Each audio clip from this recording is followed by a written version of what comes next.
Hello again, everyone. It's Vince Four from TradingWinds.com, and this is our update for January 14th, 2020.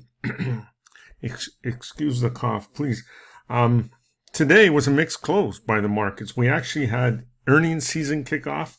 The market is anxiously awaiting the Phase 1 trade deal between China and the U.S., which is supposed to be announced tomorrow. What we're really waiting for there are the details of that.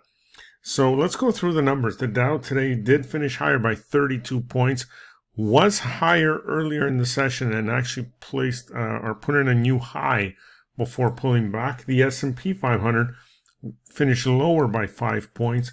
The NASDAQ pulled back 22, and the Russell 2000 advanced 6 points today. The bond market showed some strength, and the yield on the 10-year note finished at 1.814%, while crude oil finished higher by just 15 cents, and gold finished lower by $3.80. The US dollar was fairly flat today. As I mentioned, earnings season kicked off, and a couple of the big banks and an airline company kicked it off. JPMorgan beat, actually all three of these stocks beat their estimates and advanced today. JPMorgan closed well off their highs, but still advanced $1.60.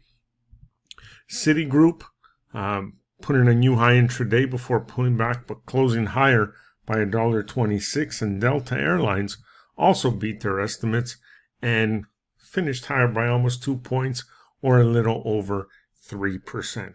That's about it for now. Enjoy the rest of your day. And we'll see you on our next update.